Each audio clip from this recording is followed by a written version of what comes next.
Hello friends, welcome back to my channel dinner রান্নাঘর। আজকে আমি তোমাদের করে দেখাবো চিকেন কষা উইথ স্কিন। তো বেশি দেরি না করে চলো রেসিপিতে চলে যাই। এখানে আমি অনেকটা মতন সরষের তেল নিয়ে নিয়েছি, আর তাতে আমি একটা ফোড়ন দিচ্ছি, যেটা হলো জিরে, তেজপাতা আর শুকনো লঙ্কা। একটু ভাজা হতেই কিন্তু এর মধ্যে দিয়ে নেব আমি গোটা দুয়েক পেঁয়াজ কুচি। পেঁয়াজগুলো একদম আমি পাতলা পাতলা করে কেটে নিয়েছি, যাতে করে খুব শিগগিরই পেঁয়াজগুলো ভাজা হয়ে যায়। এই মুরগি কষাটা খেতে কিন্তু ভীষণ ভালো লাগে, কারণ আমি যেহেতু স্কিন সমেত রান্না করছি, তো এর একটা আলাদাই টেস্ট থাকে। আগে মা দিদারা রান্না করতো, এখন তো এই স্কিনওয়ালা মুরগি পাওয়াই যায় না। তো যদিও বা আমরা একটা দোকান থেকে এটা কালেক্ট করেছি, পেয়েছি, তো তার জন্য তোমাদের কিন্তু আজকে সেটাই করে দেখালাম। আমার তো ভীষণ ভালো লেগেছে। তোমরাও একবার বাড়িতে বানিয়ে খেও, তোমাদেরও কিন্তু খুব ভালো লাগবে। তো এইভাবে আমি পেঁয়াজগুলো কিন্তু বেরেস্তা টাইপের করে ভেজে নেব। দেখতে পারলে একদম কিন্তু লালচে ব্রাউন কালারের হয়ে গেছে। এরকম ব্রাউন কালারের হলে কি হবে, তরকারির রঙটা কিন্তু খুব সুন্দর আসবে। আর যেটা দেখতে ভালো হয়, অবশ্যই সেটা খেতেও কিন্তু খুব ভালো লাগে। তারপরে কিন্তু এর মধ্যে চিকেনের পিসগুলো দিয়ে নিলাম। এখানে আমি মোটামুটি 800 গ্রাম মতন চিকেন নিয়েছি। সেটা আমি ভালো করে কিন্তু এখন এই পেঁয়াজের সাথে কিন্তু একদম ভালো করে ভাজা ভাজা করব, যাতে করে টেস্টটা ভালো আসে। চিকেনটা যত ভেজে এইভাবে রান্না করা হবে, তত কিন্তু টেস্টটা ভালো আসবে। আর তার সাথে আরেকটু টেস্ট ইনক্রিজ হওয়ার জন্য আমি দিয়ে নিলাম এখানে 2টো টমেটো, একদম লাল লাল, আর দিয়ে নিলাম কাঁচা লঙ্কা, আর দিয়ে নিলাম কিন্তু লবণ। এবারে কিন্তু অনবরত এটা আমি ভাজতে থাকবো, যতক্ষণ পর্যন্ত টমেটোগুলো একদম গলে না যাচ্ছে। তোমরা আমার চ্যানেলে যারা নতুন আসছো, যারা নতুন দেখছো, তারা কিন্তু আমার চ্যানেলটাকে অবশ্যই সাবস্ক্রাইব করে পাশে বেল আইকনটা প্রেস করে রেখো, যাতে করে রান্নার নোটিফিকেশনগুলো সবার আগে তোমাদের কাছে পৌঁছে যায়। আর যারা আমার চ্যানেলটাকে সাবস্ক্রাইব করে দেখছো এই মুহূর্তে, তাদেরকে অসংখ্য ধন্যবাদ জানাই। আর প্লিজ তোমরা লাইক কমেন্ট করো। তোমাদের লাইক কমেন্ট কিন্তু আমাকে উৎসাহিত করে আরও নতুন কিছু রান্নার ভিডিও নিয়ে তোমাদের সামনে তুলে ধরতে।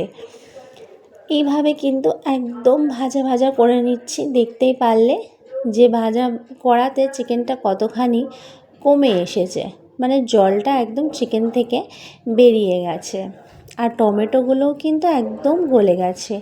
এই মুহূর্তে আমি এর মধ্যে দিয়ে নেব রসুন বাটা। রসুন বাটা কিন্তু 1 টিস্পুন একদম ভরে। তারপরে কিন্তু ভালো করে এই রসুন বাটাটাও আমি এর মধ্যে ভালো করে কিন্তু ভেজে নিচ্ছি, যাতে করে রসুনের যে কাঁচা গন্ধটা থাকে, সেই কাঁচা গন্ধটা যেন একদম চলে যায়। তোমরা একবার এইভাবে বানিয়ে খেও, আশা করি বন্ধুরা তোমাদেরও খুব ভালো লাগবে। এটা গরম ভাতের সাথে, রুটির সাথে, লুচির সাথে, পরোটার সাথে, সব কিছুর সাথে কিন্তু যাবে। আর যদি তোমরা এমনি কষা তুলে খেতে চাও, তাহলে কিন্তু সেটাও ভালো লাগবে। তো এইভাবে দেখো, কষতে কষতে কিন্তু একদম রসুনের গন্ধটা কিন্তু একদম চলে গেছে। এরকম আমার চ্যানেলে অনেক রকম মুরগি রান্না আছে, চিকেনের অনেক রকম ডিশ রান্না করা আছে। তোমরা চাইলে কিন্তু সেখান থেকেও দেখে নিতে পারো। আর অবশ্যই বন্ধুরা লাইক কমেন্ট করে কিন্তু আমাকে জানিও আমার রান্নাগুলো তোমাদের কেমন লাগে। এবারে একে একে কিন্তু মশলাগুলো দিয়ে নেব। এখানে আমি দিয়ে নিলাম 1 টেবিল চামচ লঙ্কার গুঁড়ো, 1 টেবিল চামচ হলুদ গুঁড়ো, 1 টেবিল চামচ ধনিয়া গুঁড়ো, আর 1 টেবিল চামচ জিরে গুঁড়ো। তারপরে কিন্তু এই মশলা দিয়ে আমি ভালো করে কষাতে থাকবো। আর রান্নার রঙটা যেন আরেকটু সুন্দর হয়, তার জন্য কিন্তু আমি এর মধ্যে দিয়ে নিলাম কাশ্মীরি লাল লঙ্কার গুঁড়ো। সেটা দিয়ে কিন্তু একটু কষিয়ে নিয়ে তারপরে কিন্তু জল দিয়ে নেব। জল দিয়ে নেওয়ার ফলে এটার জন্য জলটা দিয়ে নেব যে যতটা মানে কষানো বাকি আছে সেই কষানোটা যেন হয়ে যায়। আমার ব্যাকগ্রাউন্ডে কিন্তু একটা মানে আওয়াজ আসছে, তো প্লিজ তোমরা এই আওয়াজটাকে ইগনোর করে চলো। রাস্তায় মাইকের আওয়াজ আসছে, তাই জন্য আমার কিছু করার নেই, বন্ধ করতে পারছি না আওয়াজটাকে। তোমরা প্লিজ একটু ইগনোর করে চলো, ইগনোর করে আমার কথাটা শোনার চেষ্টা করো। তারপরে সেটার মধ্যে একটু জল দিয়ে নিলাম, জলটা দিয়ে এইভাবে দেখো ভালো করে একদম কষিয়ে নিয়েছি তেলের মধ্যে, একদম যেন ভাজা ভাজা করে নিয়েছি। আর এটা কিন্তু ভাজা ভাজাই মানে বেশি হবে, ঠিক আছে, একদম কষা কষা টাইপের থাকবে। আর যদি তোমরা এটাকে মানে একটু টকটক করতে চাও তাহলে কিন্তু তোমরা এর মধ্যে সামান্য একটু ভিনেগারও দিয়ে নিতে পারো, তবে আমি যেহেতু টমেটো দিয়েছি তাই জন্য কিন্তু আর ভিনেগারটা ইউজ করলাম না। এভাবে কষিয়ে কষিয়ে রান্না করতে করতে কিন্তু চিকেনটা একদমই গলে যাবে।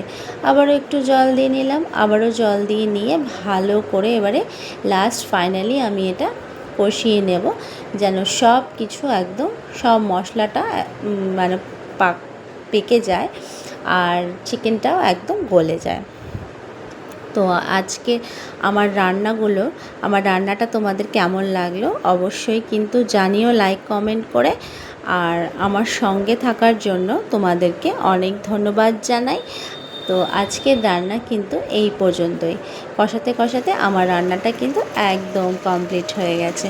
তো নেক্সট আসবো অন্য কোনো রান্না নিয়ে। Thanks for watching.